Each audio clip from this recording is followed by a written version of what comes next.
বর্ষার north Bengal part 2 সিরিজের আজ তৃতীয় পর্ব। গত পর্বে পাইনের ফিসফাস শুনিয়েছি, আজ তোমাদের নিয়ে যাব ডুয়ার্সের চা পাতাদের হাতছানির শব্দ শোনাতে। বর্ষার ডুয়ার্স মানে যে সবুজের আঁতুড় ঘর, তা নিশ্চয়ই আর আমার বলার অপেক্ষা রাখে না। সন্ধান দেব ডুয়ার্সে থাকার এক অনবদ্য আস্তানার। লোকেশন, অ্যাম্বিয়েন্স, ভাইব কেমন সেটা তো তোমরা দেখলেই বুঝবে। ঘুরে দেখাবো 7 পয়েন্টের অনেকগুলো স্পট। এক হাঁটু জল পেরিয়ে শোনাবো বর্ষার মূর্তি নদীর গান। অ্যাডভেঞ্চারের নেশায় করব নাইট রোড এক্সপিডিশনও। সে যে কি অনন্য অনুভূতি বলবো তোমাদের। সাথে যাত্রাপথ আর কিছু কাছের মানুষদের সাথে কাটানো স্পেশাল মুহূর্তের গল্পেরা তো আছেই। চলো তাহলে শুরু করি আজকের গল্প। সবার আগে আমি শঙ্খ, তোমাদের হোস্ট। সবাইকে জানাই ওয়েলকাম টু মেঘ পিওনের ভ্লগ।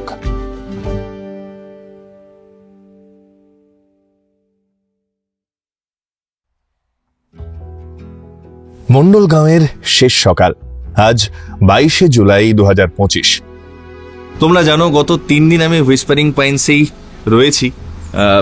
আমরা এখানে এসেছি 19 তারিখ। তো তারপর জয়ন্তীদিরা জয়েন করলো এবং আমরা এরপর এখান থেকে যাব তাসকার্তি কাউন্টি। সকাল থেকেই কপি, এডিটিং এগুলো চলছে। এখন অন দ্য গো এসেও এডিটিং করতে হয়, নাহলে সময় মতো এপিসোড দেওয়া সম্ভবপর হয়ে ওঠে না। যাই হোক, বর্ষার মন্ডলগাঁও তো দেখলাম, এইবার যাচ্ছি তাসকার। বললাম কারণ আমি এর আগে যখন তাসকার গেছিলাম একটা রাত মাত্র ছিলাম, তাই ডেডিকেটেডলি তাসকারের ভিডিও তোমাদের দেখাতে পারিনি, তাসকার জায়গাটা কেমন দেখাতে পারিনি। এবার ডেডিকেটেড ভিডিও হবে। আরও একটা কারণ রয়েছে তাসকার যাওয়ার, সেটা আপাতত উচ্চ থাক, বরং এই ব্যালকনিতে আরো কিছুটা সময় কাটিয়ে নি। মিস করবো এই ব্যালকনিটাকে। সত্যি বলতে শেষ 3 দিনের অবসরের অনেকটা সময় এখানেই কেটেছে আমার। আজকে ব্রেকফাস্টে রয়েছে আলুর পরোটা, তার সাথে একটা আচার, চাটনি, আর এটায় রয়েছে সুজি। হুইসপারিং পাইন্সের পাইনের টান যেন কিছুতেই কাটতে চাইছে না। সকাল গড়িয়ে দুপুর হলো, এবার লাঞ্চের পালা। সেই 11টা থেকে বেরোবো করছি, ফাইনালি দুপুরে না খাইয়ে ছাড়লো না সিদ্ধার্থ দাস। দুপুরে খেয়ে এখন বেরোচ্ছি। গাড়ি এসে গেছে। গন্তব্য তো তোমরা অলরেডি জানো, তাসকার মাতাবাড়ি। চলো যাওয়া যাক। বিবাহিত লোকজন গাড়িতে উঠছে এতক্ষণ পর।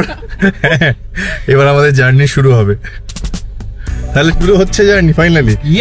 ইয়েস চলো। হ্যাঁ চলিয়ে। Tata tata tata. আমাদের হুইসপারিং পাইন্স থেকে তাসকার্তি কাউন্টি, যেখানে আমরা যাব, দূরত্ব 48 কিলোমিটার।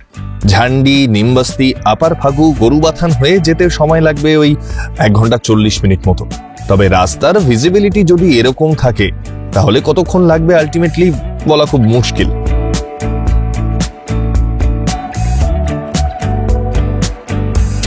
আহা, রাস্তার বাঁকটা দেখছো?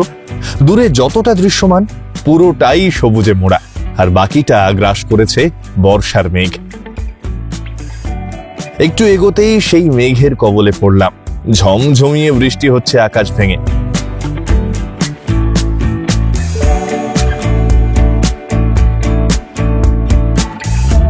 ওই দেখো, নিচে চেল নদী দেখা যাচ্ছে, আর এটা আপার ফাগু টি গার্ডেন।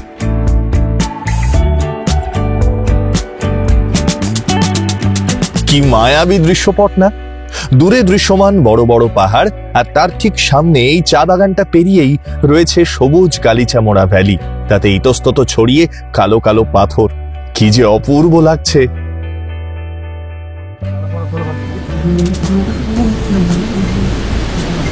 এই হচ্ছে বাইরের অবস্থা। ভেবেছিলাম চেল নদীতে এই ব্রিজের উপর একটু দাঁড়াবো, কিন্তু যা অবস্থা, বৃষ্টি যে হারে বৃষ্টি পড়ছে, এই সানগ্লাসটা যদিও মানাচ্ছে না এখন, তো যে হারে বৃষ্টি পড়ছে আর নদীর জল ফুলে ফেপে আছে। আমি চেল নদীকে এইরকম রূপে আগে কখনো দেখিনি, মানে একদম ফুলে ফেপে আছে। আর কি রূপ! হ্যাঁ, দূরে পাহাড় আবছা দেখা যাচ্ছে, একটা পিরামিডের মতো লাগছে।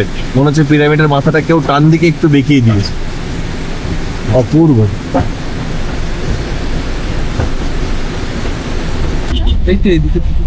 বাঁ দিকে সামনে দেখো কি অবস্থা। थोड़ा स्लो कीजिए भैया। বাপ রে বাপ, এই হলো সিচুয়েশন। প্রচন্ড বৃষ্টি হয়েছে, প্রচন্ড বৃষ্টি হয়েছে, তার আফটার এফেক্টস এইটা। ওই যে তখন যে কারণটা উজ্জ্ব রেখেছিলাম সেটা বলেই দিই, মিঠুদির জন্মদিন কাল, সেই জন্য আপাতত একটা কেকের দোকান খুঁজছি। মিঠুদির জন্য বার্থডে কেক নিতে গেল অরিন্দম দাদা, একটা পাওয়া গেছে। ঝমঝমিয়ে বৃষ্টি, মানে আকাশ ভাঙা বৃষ্টি যাকে বলে, সেরকম একটা বৃষ্টি। দিদি কেমন লাগছে বলো? দারুণ, কিন্তু বৃষ্টিটা একটু কম হলে ভালো হতো, একটু দাঁড়াতে পারলাম না। দাঁড়াতে পারতাম চিল নদীর ধারে। যে কেকটা পছন্দ হয়েছিল দোকানদার বার করতে গিয়ে উল্টে ফেলে দিয়েছে। বাজ পড়েছে এক্ষুনি একটা, সেই বাজের সাউন্ডে কেকটা হাত থেকে পড়ে গেছে। ফাইনালি হয়েছে। কেক কেনার যুদ্ধ জয় সেরে বেরিয়ে পড়েছি আমরা, আর মাত্র কিছুক্ষণের পথ বাকি।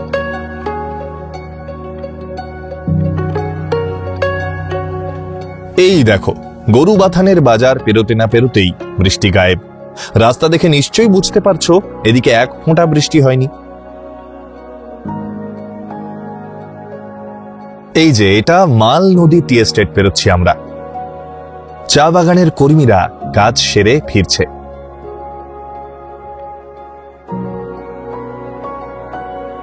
এই জায়গাটার নাম টুনবাড়ি।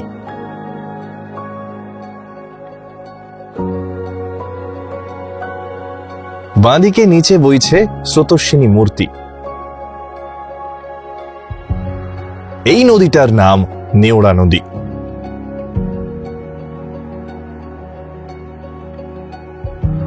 আর এটা কুর্তি।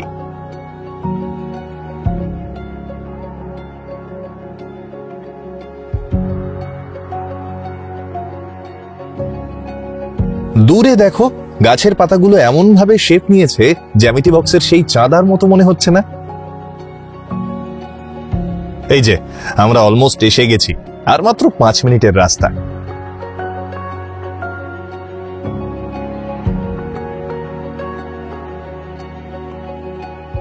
ফাইনালি চলে এসেছি তাস্কার ওয়ান্স এগেইন।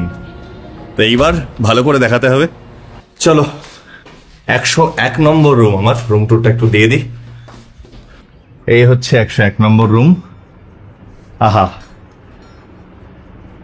অপূর্ব। ঢুকেই যেটা সবার আগে নজর এলো এই পর্দাটা।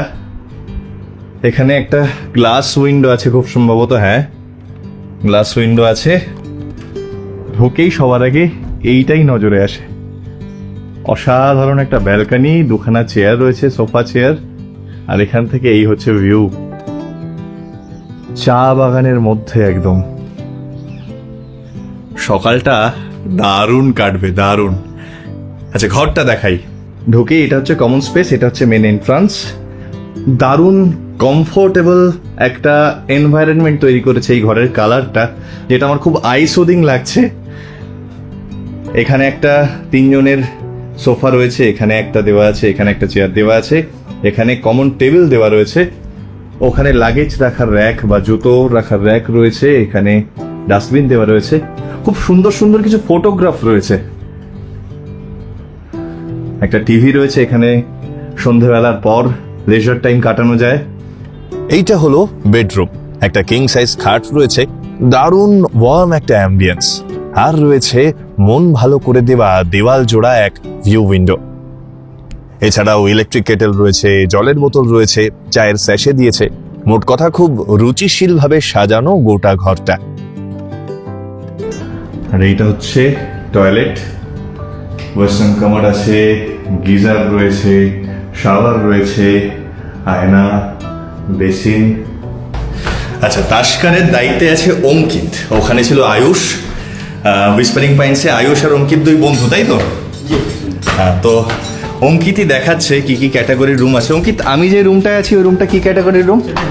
Deluxe, premium sweet. আচ্ছা, তার মানে আমি যে রুমটায় আছি ওটা প্রিমিয়াম সুইট। আর কি কি ক্যাটাগরি আছে অঙ্কিতই বলবে। চলো, বাচ্চাদের জন্য দেখো খুব সুন্দর কিকার টেবিল রয়েছে, একটা করে চেয়ার, একটা করে ল্যাম্পশেড দেওয়া, এখানেও পরপর পরপর রয়েছে।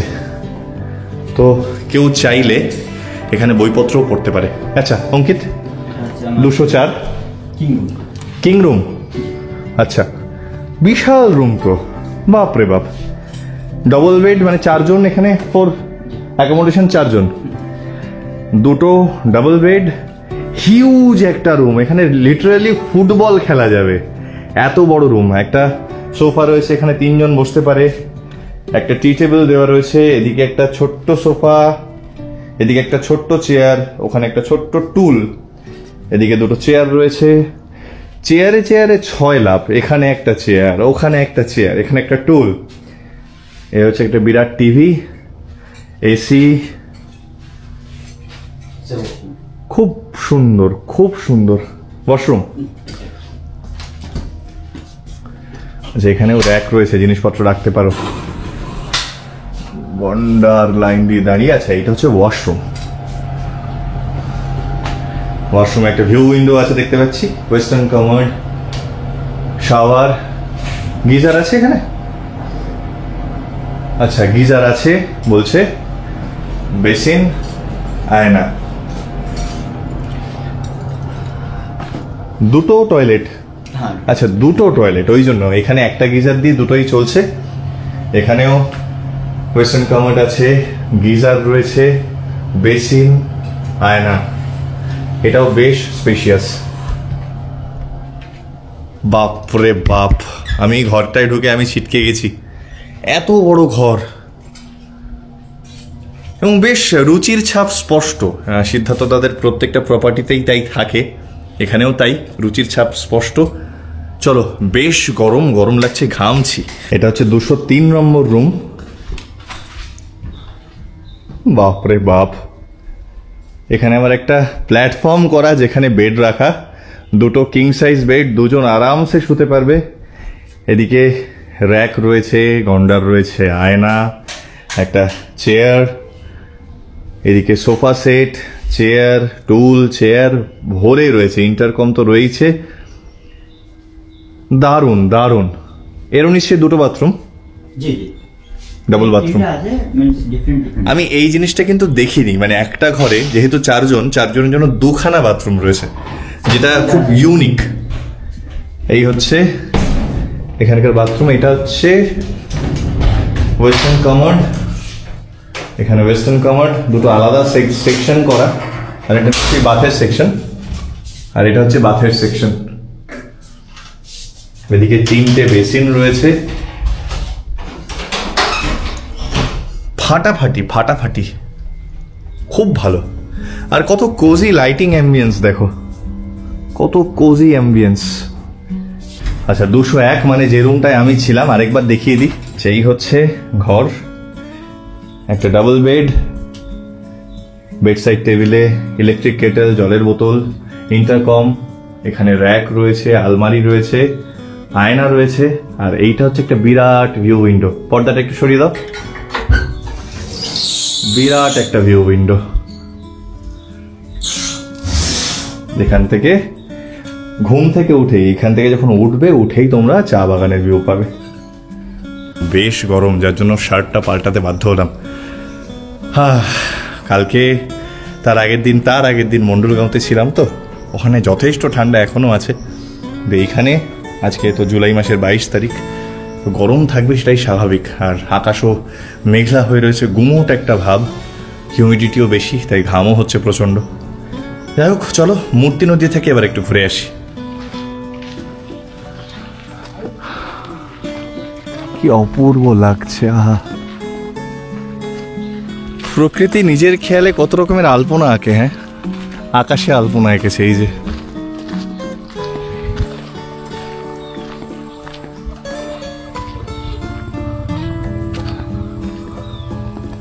কোথায় যাচ্ছ? রাস্তাঘাট করে যাও, ওদিক দিয়ে যাও। হ্যাঁ, মুখ ঘুরিয়ে যাবই না। লাল জামা পরে আছো কিন্তু, লাল জামা। ছোট ছোট পাখির গুঞ্জন, আমি চুপ করছি, জাস্ট শোনার চেষ্টা করো তোমরা। জানি না ক্যামেরা কতটা ক্যাচ করবে।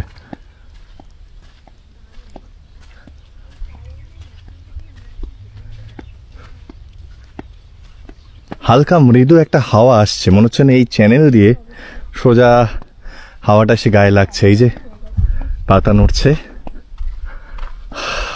হালকা মৃদু একটা হাওয়া, যেটা বেশ আরামদায়ক মনে হচ্ছে।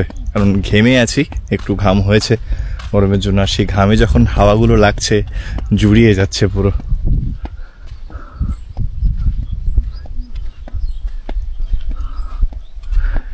ওই যে দেখা যাচ্ছে মূর্তি নদী। এই যে এখান থেকে যেতে গেলে জল ডিঙিয়ে যেতে হবে, কাদা হয়ে রয়েছে।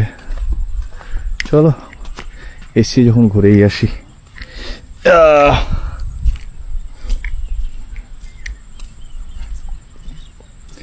বেশ কিছুটা জল।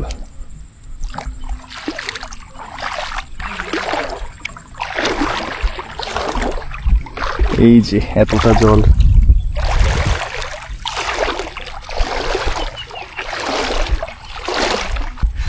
জোঁক আছে, জয়ন্তী সেটাই বলছে, জোঁক আছে, সাবধানে যাবে।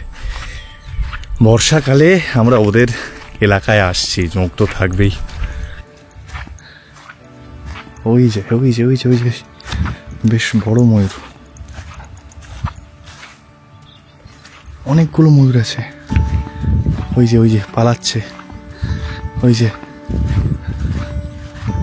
পাঁচিলে উঠবে এবারে, ওই যে পাঁচিলে উঠলো।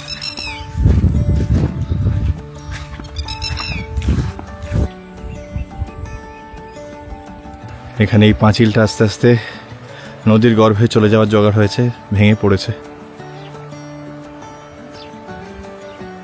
এই হচ্ছে মূর্তি, আর এই হচ্ছে মূর্তির প্রান্তর।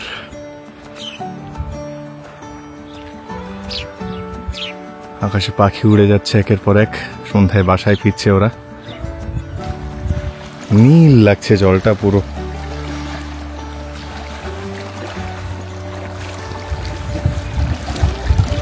এই যে এখান থেকে ভেঙে বেরিয়ে গেছে, পাঁচিল হেলে পড়েছে, এখান থেকেও ভাঙতে শুরু হয়েছে। এই যে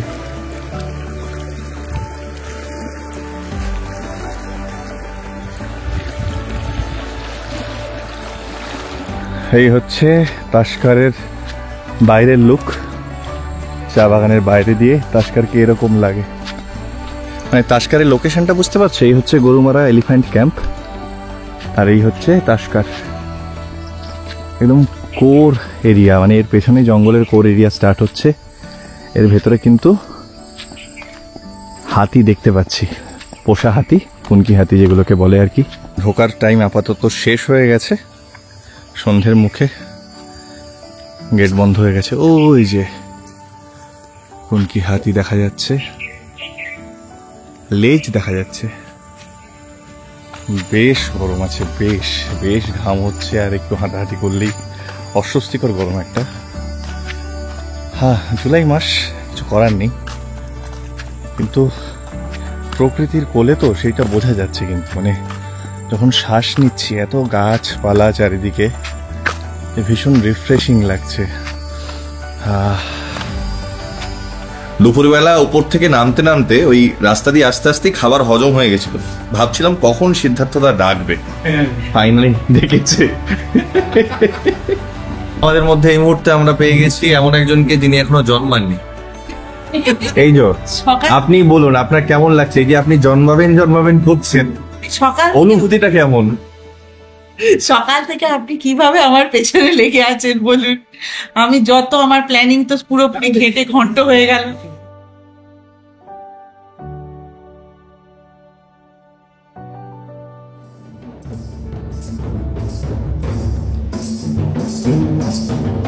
ট্রাইবাল ডান্সের অ্যারেঞ্জমেন্ট করা হয়েছে। আজকে সন্ধ্যাবেলা আমরা ট্রাইবাল ডান্স দেখবো তাস্কারের যে গ্যারেজ আছে, গ্যারেজ সেকশনে।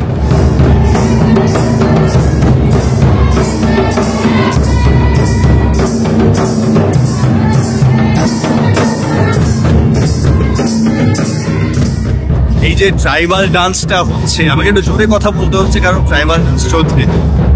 ভাবতেও অবাক লাগে, এতগুলো মানুষ প্রায় নাচছেন, 8 জন প্লাস 4 জন বাজাচ্ছেন, মানে টোটাল 14 জনের একটা টিম আর কি। এরা টোটাল এই পারফরমেন্সটা করতে মাত্র 3,000 টাকা নেন, মানে পার হেড 300 টাকাও নয়। শিল্পের কদর আমার মনে হয় আমাদের আরো বেশি প্রাপ্য, আরো বেশি পাওয়া উচিত।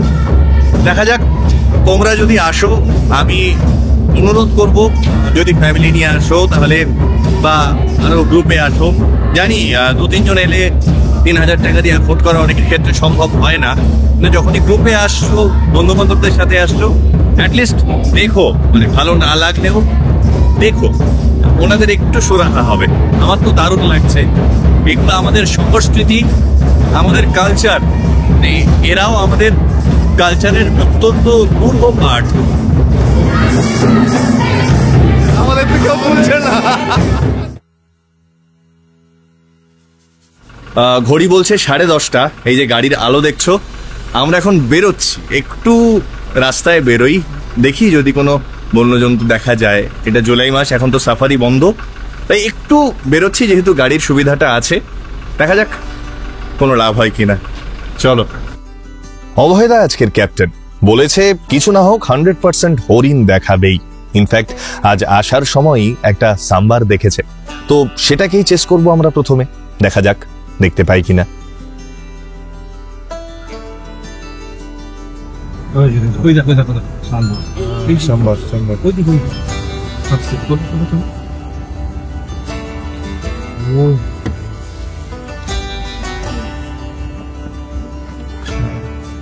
অভয়দার অ্যান্টিসিপেশন ক্ষমতা দেখে জাস্ট অবাক হয়ে গেলাম।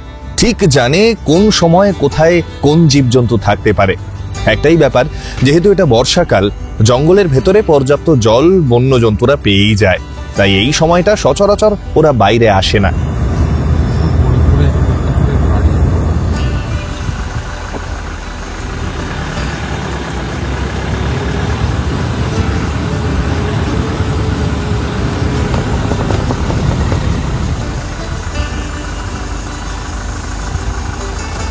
জঙ্গলের অ্যাম্বিয়েন্সটা যাতে আরো বেশি করে তোমরা অনুভব করতে পারো, একটু থামতে বলেছিলাম অভয়দাকে।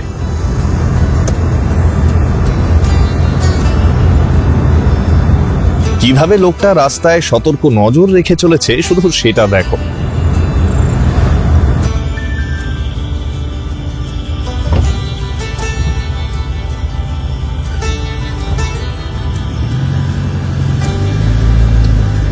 রাত্রের জল ঢাকা ব্রিজ, এটা কেমন রহস্যময় লাগছে না?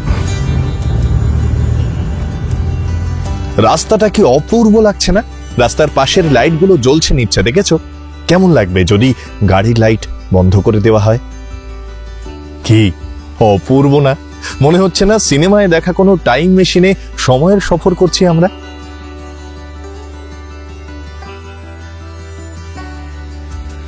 এবার অভয়দা আমাদের এমন জায়গায় নিয়ে যাচ্ছে যেখানে নাকি হরিণের দল প্রায়ই বসে থাকে।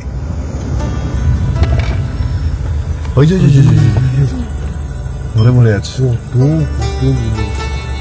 মরে আছে।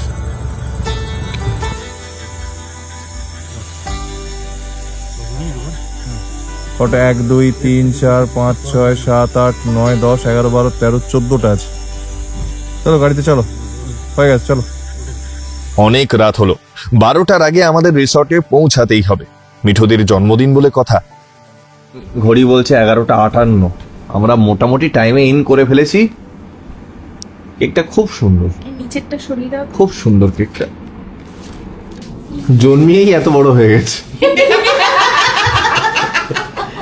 তোমরা যারা শাইনিং মংকে ফলো করো, আমার একটা জিনিস বলার, এই যে মানুষটা, এই মানুষটার যে কি ঝড় যায়, এই মানুষটা এই যে ঝড় যায়, মানে সব করছে, করার পরে মুখ ঝামটা একের পর এক দিয়েই যাচ্ছে সমানে।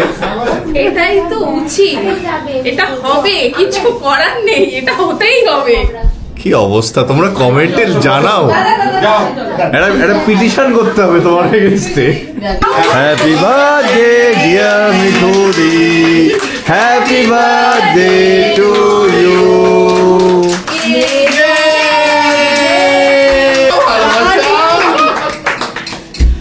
বাবা, হ্যাপি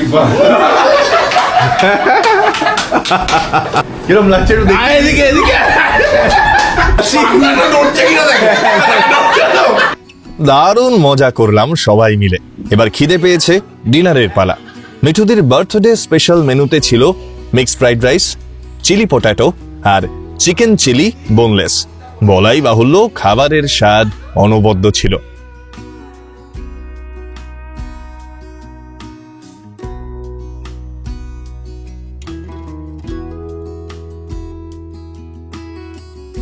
তাস্কার টি কাউন্টিতে একটা অলস সকাল। ঘুম ভাঙল যখন, ঘড়িতে তখন 6:10।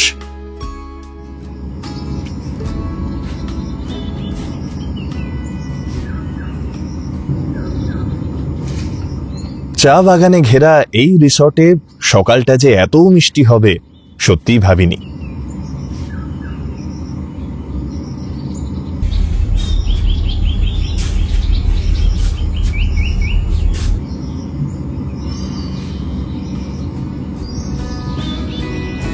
লেদ খেয়ে ব্যালকনিতে বেশ কিছুটা সময় কাটিয়ে ঘরে ফিরে একটু চা বানিয়ে এডিট সারতে বসলাম। বাইরের চা বাগানে তখন রোদেরা লুকোচুরি খেলতে ব্যস্ত। এই হচ্ছে সকালের চা বাগান, তাস্কারের পেছনের যে চা বাগানটা।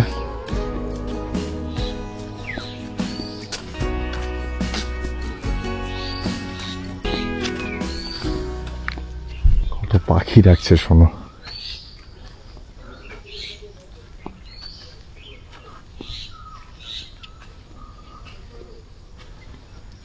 এই গাছটা আমার খুব খুব পছন্দ হয়েছে। এই গাছটা আকাশে কিভাবে শাখা প্রশাখা মেলে দিয়েছে। আজকে প্রচন্ড রোদ, ঘুরতে একটু হলেও কষ্ট হবে, কিন্তু বর্ষার 7 পয়েন্ট কেমন সেটা তো দেখাতেই হবে না। অসাধারণ লাগে এই সময়, কারণ প্রত্যেকটা নদী ঝোড়া একদম ফুলে ফেপে থাকে।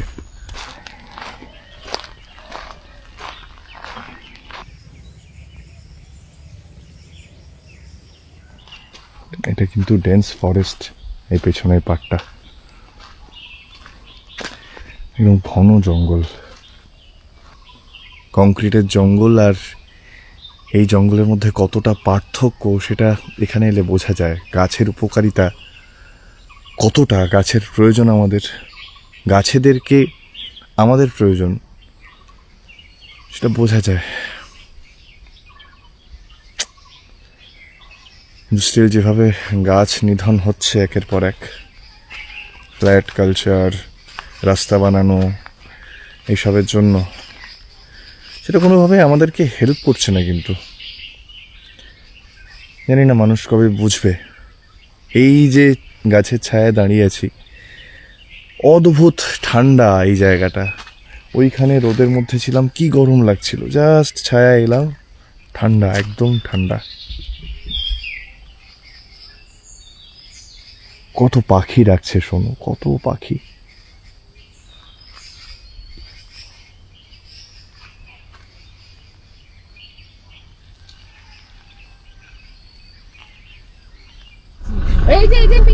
কর্পোরেট স্লেভ কে আমরা রেখে চলে যাচ্ছি অরিন্দমদার অফিস, এবং আজকে নাকি দুনিয়ার যত সার্ভার সব অরিন্দমদা একা ঠিক করবে, এই জন্য অরিন্দমদা যেতে পারছে না।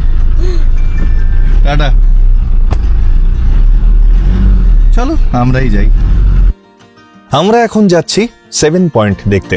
এটাই ডুয়ার্সের অর্থোডক্স সাইট সিং, যার মধ্যে গৈরিবাস view point, Jhalong, Bindu, Samsing, Suntalekhola, Rocky island, Dalgaon view point পড়ে। চলো দেখি আজকে তোমাদের কতগুলো জায়গায় নিয়ে যাওয়া যায়। প্রচন্ড রোদ, তাও নামতে বাধ্য হলাম, তার কারণ অসাধারণ মূর্তি নদী। আমি এই মুহূর্তে মূর্তি ব্রিজের উপর দাঁড়িয়ে, জলের কালার দেখেছো, অসাধারণ লাগে, সবুজে সবুজ হয়ে রয়েছে পুরো জায়গাটা। ওইখানে একটা পানকৌড়ি বসে আছে, ওই যে ওই পাথরের ওপর। দারুণ না? আজকে অনেক ক্লিয়ার ওয়েদার, দূরের পাহাড় কিছু দেখা যাচ্ছে, এবং শুনলাম আজকে নাকি পাহাড় থেকে কাঞ্চনজঙ্ঘাও দেখা গেছে, কিছু করার নেই, আফসোস করে লাভ নেই, যা পাচ্ছি এই অনেক অনেক অসাধারণ। এই যে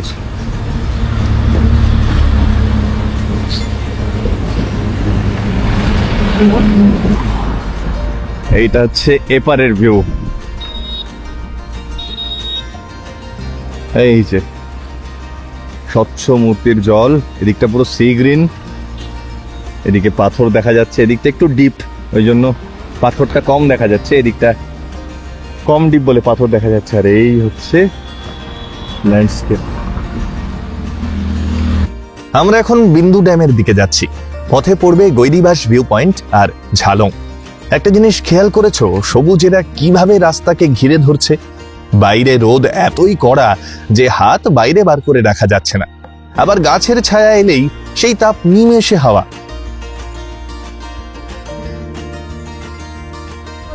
গাড়িটা একটু ব্যাক করাচ্ছি কারণ একটা জায়গা দেখলাম এত অপূর্ব, নামবো একটু। অসাধারণ, দেখো জাস্ট, এটা বর্ষাকালেই একমাত্র পাবে, এটা অন্য সময় পাবে না। এখানকার গাছ, এখানকার অ্যাম্বিয়েন্স, আহা, একটু নামি। এইসব জায়গা মিস করলে সেকেন্ড টাইম সুযোগ পাবো না হয়তো। এই যে কি অপূর্ব।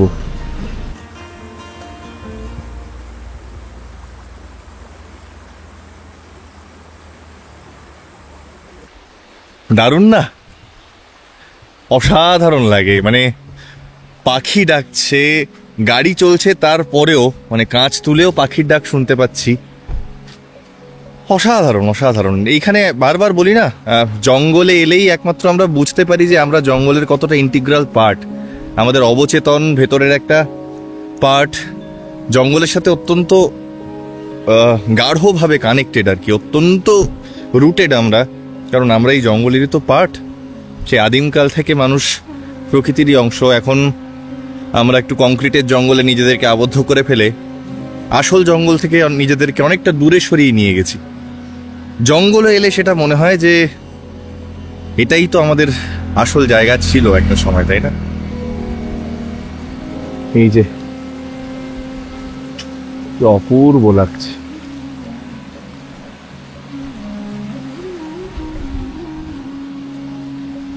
পয়েন্ট ঘোরার পেছনে ছুটো না, পয়েন্ট অনেক থাকে যেগুলো মানুষই তৈরি করে, মানুষের পার্সপেক্টিভ থেকেই তো পয়েন্ট তৈরি হয়। তো সেই সব পয়েন্টের বাইরেও এরকম অনেক জায়গা আছে যেগুলো জাস্ট ছিটকে দেয়, যেগুলো ভাবা যায় না, মানে এত ভালো জায়গা, এত ভালো অ্যাম্বিয়েন্স। তো সেইগুলো দেখো, চোখ তৈরি হওয়াটা খুব দরকার। একটা গাছ, গাছের আকৃতি, গাছের বেড়ে ওঠা, সেটা অদ্ভুত একটা সিনেম্যাটিক ফ্রেম তৈরি করে। এই ফ্রেমগুলো কিন্তু খুঁজতে হবে, এই ফ্রেমগুলো যত খোঁজা যাবে তত চোখ তৈরি হবে, তত প্রকৃতিকে ভালোবাসতে পারবে, এই আর কি। সামনে ধীরে ধীরে কি অপূর্ব দৃশ্যপট উন্মোচিত হচ্ছে দেখছো? দিগন্ত জোড়া সবুজের ভান্ডার, দূরে দাঁড়িয়ে পাহাড়, ইতিউতি রাস্তার পাশে মাথা উঁচিয়ে লম্বা লম্বা আমার নাম না জানা গাছ, রৌদ্র স্নাত ঘাস জমি, ঈষৎ ঘোলাটে আকাশ, তারই মাঝে যেন আপন খেয়ালে বয়ে চলেছে এই আঁকা বাঁকা পাহাড়ি রাস্তা।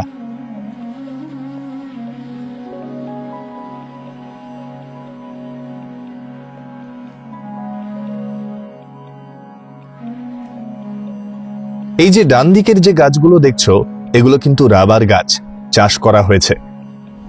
আর এই হলো জল ঢাকা নদী। এখানে কতটা সরু দেখছো?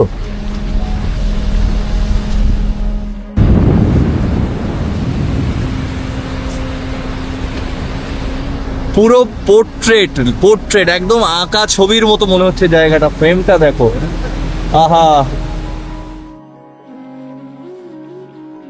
এই যে হঠাৎ করে অ্যাক্সিডেন্টালি দেখা হয়ে গেল, চিনতে পারছো? চন্দনদা, এইখানেই বাড়ি চন্দনদার, এটা চন্দনদার ঝালং। আর এইখানে যেটা আমরা দাঁড়িয়ে আছি এখন, এটা হচ্ছে গৈরিবাস ভিউ পয়েন্ট। নিচে বয়ে যাচ্ছে জল ঢাকা নদী, অসাধারণ ভিউ। আর ওপারটাই ভুটানের পাহাড়, ওই যে ভুটানের বাড়িঘর দেখা যাচ্ছে, সবুজে সবুজ হয়ে রয়েছে চারিদিক। বর্ষায় পাহাড় প্রাণ ফিরে পেয়েছে, আর সেই প্রাণ ফিরে পাওয়ার আনন্দটা দু চোখ ভরে উপভোগ করছি আমরা, অসাধারণ। দোকলাম বলে দিও। কোনটা? ওই উপরের দিকটা দোকলাম। দোকলাম? দোকলাম মানে যেটা চীনের বর্ডার। ওই ওটা? চীনে, হ্যাঁ, ওই সাদা মেঘটা যেখানে দেখা যাচ্ছে, আচ্ছা, ওটা হচ্ছে চীনের বর্ডার পুরোটা। ওই যে ওইটা। হ্যাঁ। এখন তো মেঘ দিয়ে ঢেকে আছে, কিন্তু ওটা হচ্ছে তোমার নভেম্বরের লাস্টে বা ডিসেম্বর মাসের থেকে ওটা পুরো বরফ দিয়ে ঢাকা থাকে, দেখা যায় তখন। হ্যাঁ, এখানে পুরো ক্লিয়ার দেখা যায়। আমি দেখেছি নভেম্বরে এসে, আমি সাদা বরফের পাহাড় দেখেছি। তাহলে ওটাই? হ্যাঁ, পুরো দোকলাম বর্ডার। ওটা হচ্ছে মানে চীন যে আছে একদম চীনের মেইন বর্ডার ওটা। আচ্ছা, টাটা। চলো, তোমার সাথে দেখা হয়ে গেল। আবার দেখা হবে। একদম। টাটা। চলো আসি। Tata tata.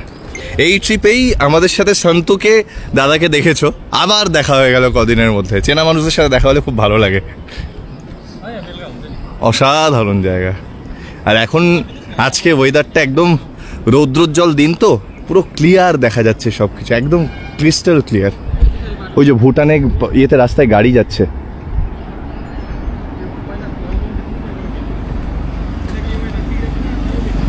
সবুজ সবুজ সবুজ সবুজের কি গ্লেজ দেখছো, কি গ্লেজ সবুজের।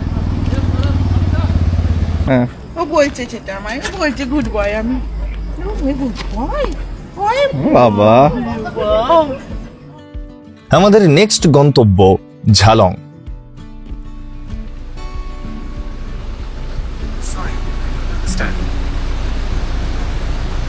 এই হচ্ছে ঝালং নদী। নদীর গান শুনতে পাচ্ছ নিশ্চয়ই, অসাধারণ। দুদিক থেকে দুটো এসে মিশেছে। নদীর জলের কালার দেখো, পুরো সি গ্রিন। আহা, অদ্ভুত সুন্দর।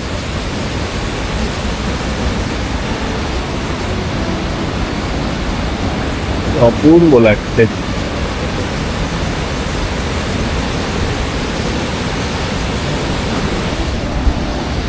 পুরো ক্যালেন্ডার পোর্ট্রেট, মানে অসাধারণ অসাধারণ। আর আজকে এই রৌদ্রোজ্জ্বল দিন, হ্যাঁ গরম হয়তো একটু বেশি, কিন্তু রৌদ্রোজ্জ্বল দিনের জন্য না, এই যে নদীর যে কালারটা দেখতে পাচ্ছ, এটা কিন্তু মেঘলা দিনে এরকম পাওয়া যায় না। এটা রোদ্দুর পড়েছে বলেই পাওয়া যাচ্ছে। অসাধারণ লাগছে।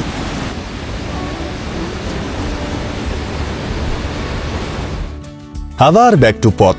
আচ্ছা, পথ বলতেই মনে পড়লো, তোমরা যারা আজ প্রথম দেখছো আমার ভিডিও, বলে রাখি আমার কাছে এই যাত্রাপথ, যাত্রাপথের গল্পেরা অনেক বেশি প্রিয়, অনেক ক্ষেত্রেই গন্তব্যের থেকেও। তাই আমার গল্পে যাত্রাপথ একটু বেশি প্রাধান্য পায়। তো তোমাদের যদি সেই জন্য একটু লেংদি মনে হয় ভিডিও, তোমরা স্কিপ করে মেইন পার্টগুলো দেখে নিতে পারো। আর যারা আমার মতোই রাস্তা পাগল, থেকে যেও, হতাশ হবে না এটুকু বলতে পারি। আহা, সামনের বাড়িটা কি লাগছে দেখো। রাস্তাটা গিয়ে বাড়িটা গিয়ে শেষ হয়েছে। আহা হা, যাই হোক, মানে কি অপূর্ব লাগছে। এটা হচ্ছে অ্যাপেল স্টোন। এই যে পাথরটা আপেলের মতো দেখতে। Apple stone. পাথরটা খুবই আপেল। এই যে বাড়িগুলো বা এই যে চালগুলো রাস্তার মাঝখানে মাঝখানে হয়ে রয়েছে, কি যে অপূর্ব লাগে। আর এই যে ব্যাকগ্রাউন্ড, আহা, কোনো কথা হবে না। ডুয়ার্সে ঘোরার বেস্ট টাইম এতদিন ধরে এসে আমার যা মনে হচ্ছে সেটা হচ্ছে সেপ্টেম্বর, সেপ্টেম্বর অক্টোবর। ওই সময়টা গরমটাও কমতে থাকে, আর এই যে সবুজের ব্যাপারটা এটা কিন্তু থাকে। আর সেপ্টেম্বরের 15 তারিখ থেকে সাফারিও খোলে প্রথম। সেই সময় জঙ্গলে সাইটিং এর চান্স অনেক বেশি থাকে। যারা ওয়াইল্ড লাইফ ভালোবাসো তারাই তো ডুয়ার্সে আসবে, তো সেটাও একটা খুব বড় ইউএসপি। তো তোমরা প্ল্যান করতেই পারো। কিন্তু এখন যে সবুজটা হয়ে আছে, এই সবুজটা ততদিন থাকবে, মানে অক্টোবর অব্দি অ্যাটলিস্ট থাকবে। আরেকটু হয়তো বাড়বে, কারণ আগস্টের বৃষ্টিটা পুরো পাবে। তো অনবদ্য লাগবে। আমিও সেপ্টেম্বরে আবার আসছি, মানে এটুকু শিওর, ডুয়ার্সে আবার আসতে হবে।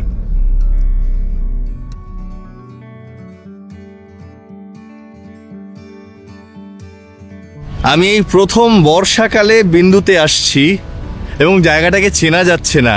জলের যে ফোর্স, জলের যে তোড়, ধোঁয়া বেরোচ্ছে রীতিমতো, ধোঁয়া। এই যে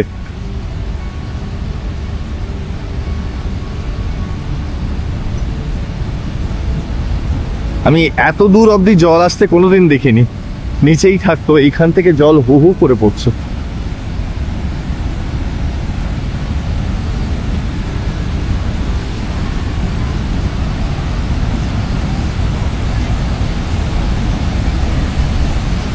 এই যে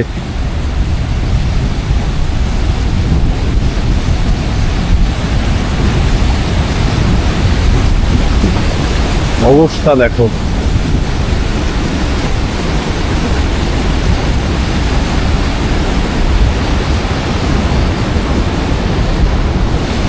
অসাধারণ না? বর্ষায় আলাদাই রূপ নেয়, আলাদাই রূপ নেয়। এসো এসো বর্ষায় এসো, বর্ষায় এলে এই রূপগুলো দেখতে পাবে। ও সামনে আরো একটা পয়েন্ট আছে, মানে এই চত্বরের মধ্যেই, যেখানে ওই পাশে নদীটা দেখা যায়, এ পাশে হচ্ছে এই পাড়টা, আর এই যে বড় পাথরটা দেখছে এটাকে ড্রাগন রক বলে। এখান থেকে আরেকটা ভিউ পাওয়া যায় এই জল ঢাকার, বা এখানে এর নাম বিন্দু। এই যে বহুত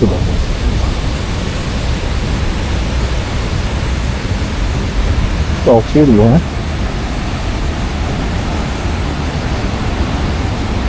অপূর্ব দৃশ্য।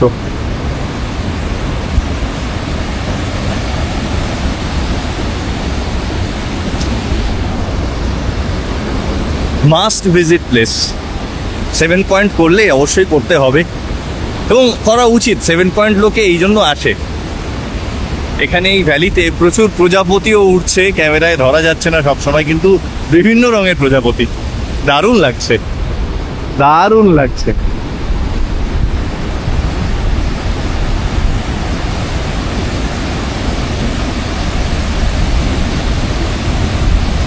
এবার যাচ্ছি ডালগাঁও ভিউ পয়েন্ট, 7 পয়েন্টেরই একটা পয়েন্ট, তবে প্রচন্ড রোদ, কষ্ট হচ্ছে।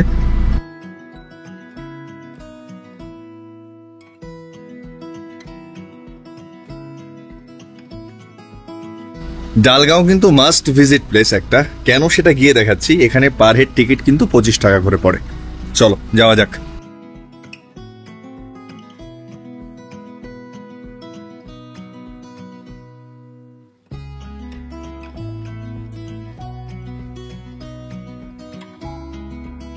চলো চলে এসেছি ডালগাঁও ভিউ পয়েন্ট, যাওয়া যাক।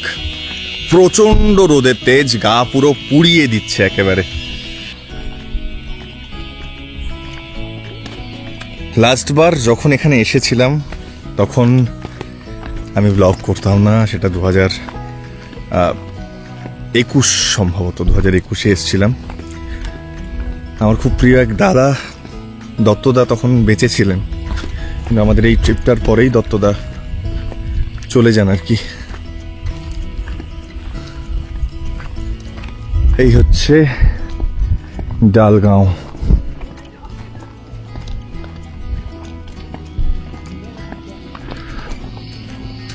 অসাধারণ ভিউ এখান থেকে।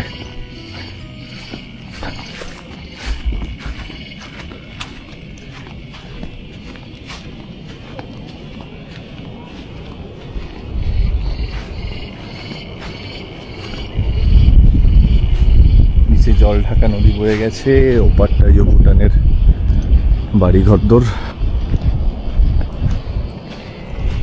এই পাশটা সমতল। সাধারণ। এই হচ্ছে ওয়াচ টাওয়ার।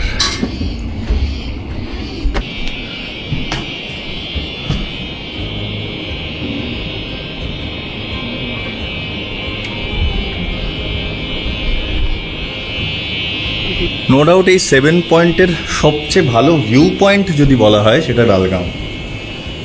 সেরা সেরা 270 ডিগ্রি একটা ভিউ পাওয়া যায় এখান থেকে। আর এই দিকে হচ্ছে চায়না বর্ডার সম্ভবত। শীতকালে যেটায় বরফ পড়ে দেখা যায় আর কি এখান থেকে।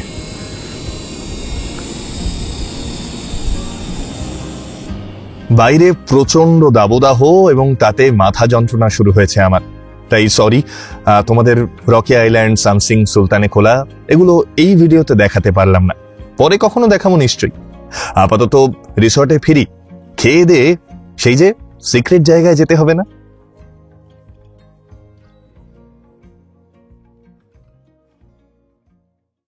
রেডি আমাদের জন্য চলে এসেছে। ওর নাম কি?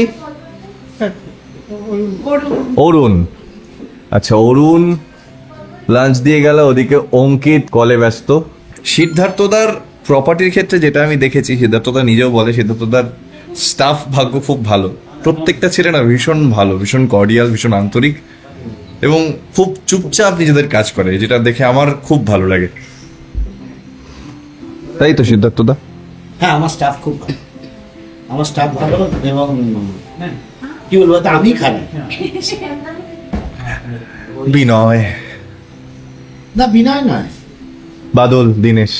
তাস্কারে এর আগে আমি ডেডিকেটেড ভিডিও বানাইনি, কিন্তু আমার এক দিদি এসেছিল, আমার যেটুকু ভিডিও দেখেছিল সেখান থেকে একটা দিদি এসেছিল এবং এখানকার খাবারের প্রাইসিং নিয়ে একটু অসন্তোষ প্রকাশ করেছিল। তো সেইটাকে অ্যাড্রেস করে সিদ্ধার্থ দ্বারা খাবারের প্রাইসিং চেঞ্জ করেছে। এখনকার প্রাইসিংয়ে ভেজ থালি হচ্ছে 160, চিকেন থালি হচ্ছে, ফিশ থালি হচ্ছে 220, চিকেন থালি 250 আর মাটন থালি 350। এবার দেখাই ভেজ থালিতে কি কি আছে। এটা হচ্ছে ফিশ থালি, এটাকে বাদ দিলে কিন্তু ভেজ থালি। ভাত, ডাল, বেগুনি, মিক্স ভেজ, তারপর রয়েছে একটা আচার, দই, মিষ্টি, পাঁপড়। এইগুলো গেল রেগুলার আইটেম যেগুলো এখানে পাওয়া যায়। বরুলি মাছও পাওয়া যায়, কিন্তু অ্যাভেলেবিলিটির উপর ডিপেন্ড করে, বরুলি মাছ তো সবসময় পাওয়া যায় না। তো আজকে যেমন বরুলি পাওয়া গেছে, আমরা বরুলি মাছ ভাজা নিয়েছি। আর স্পেশালি বর্ষার ইলিশ। এই যে, কোনটা ছেড়ে কোনটা খাবো বুঝতে পারছি না, তবে লাঞ্চটা জমে যাবে। শুরু করো। শুরু করে দিয়েছো, বাহ! নো ডাউট প্রত্যেকটা আইটেম অসাধারণ ছিল। চলো এবার একটা ছোট্ট টিজার দেওয়ার পালা। আমরা এখন যাচ্ছি তোরি বাড়ি, সিদ্ধার্থদার আপকামিং প্রজেক্ট দেখতে। স্পেশালি এই প্রজেক্টটা নিয়ে আমি বড্ড বেশি এক্সাইটেড। কেন সেটা গেলেই দেখবে। ও মাই গড, এটা কি? আমি প্রচন্ড এক্সাইটেড যে রাস্তাটা দিয়ে যাচ্ছি। আমি রাস্তা দেখে চিটকে গেছি। খুব তাড়াতাড়ি এখানে আসবো এবং এখানকার একটা ডেডিকেটেড ব্লগ হবে, মানে এইটুকু কথা দিচ্ছি। একটা টিজ করে দিলাম তোমাদের। এই হচ্ছে রাস্তা আর এই হচ্ছে ভিউ, এই হচ্ছে গ্রেস্টন, আর এই হচ্ছে একটা গেট। এই গেটের বেশি আর দেখাচ্ছি না, বাকিটা সারপ্রাইজ থাক। সন্ধ্যায় ছিল চিকেন মোমো আর পনির পকোড়া, সাথে দেদার আড্ডা আর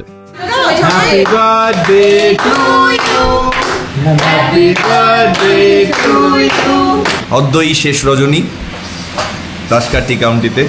তাই লাস্ট নাইট স্পেশাল মেনু হচ্ছে এগ চিকেন চাউমিন আর গার্লিক চিকেন। এই কথা যে আটকে যাচ্ছে তার কারণ হচ্ছে এতটা ভালো টাইম কাটালাম তো, মানে আর শেষ কিছু ঘন্টাও নেই। যাই হোক, থ্যাঙ্কস টু সিদ্ধার্থদা, থ্যাঙ্কস টু আমাদের দিদি। খুব ভালো সময় কাটলো এবং শুধু তাই নয়, এই যে আমাদের ম্যাডাম শাইনিং মং, যে মেকআপ ছাড়াও শাইনিং করে, ওদিকে অরিন্দম দা যে মেকআপ না করিয়ে শাইনিং করে। তো খুব মিস করব। আবার কবে একসাথে দেখা হবে দেখা যাক, একদম দেখা হবে। আপাতত খাওয়াটা হোক। জমিয়ে হলো আমাদের মিঠুদির বার্থডে সেলিব্রেশন। ঘরে ফিরে ফাইল ট্রান্সফার আর একটু এডিট সেরে নিলাম। ভেবেছিলাম শেষ সকালটা তাস্করের ব্যালকনিতে একদম ল্যাদ খেয়ে কাটাবো, কিন্তু সেগুড়ে বালি। নিজের সিনেমায় গান গেয়েছিলেন উত্তম কুমার। অফিসের একটা আর্জেন্ট অ্যাসাইনমেন্টের জন্য ভিও দিতেই সময় কেটে গেল। তাতে অবশ্য আমার কোনো আফসোস নেই, আমি প্রচন্ড ভালোবাসি এই কাজটা করতে। তারপর শেষবারের মতো একটু পায়ে হেঁটে ঘুরলাম জঙ্গল সংলগ্ন চা বাগান। টাটা, ভালো থেকো। আর এর পরের বার এলে আবার বেরোবো কিন্তু রাত্রে। হ্যাঁ, বেস্ট গাইড, হ্যাঁ আমার দেখা এখনো পর্যন্ত বেস্ট গাইড অভয়দা, নাম তো শোনা হোগা। চলো তাহলে এবারের মতো ডুয়ার্সকে বিদায় জানানো যাক। আবার দেখা হবে সেপ্টেম্বরে। এবছরের প্রথম সাফারি কিছুতেই মিস করতে চাই না। যাই হোক, কেমন লাগলো তাস্করকে জানিও কমেন্টে। ভালো লাগলে লাইক করো, আর হাইপ অপশন দেখালে ওটাও করে দিও। আবার দেখা হবে আগামী সোমবার ঠিক সকাল 9:30টায়, খুব স্পেশাল একটা ভিডিওতে, কারণ পেগাসাস ফিরছে। চলি তাহলে, আজকের মতো মেক পিওন সাইনিং অফ।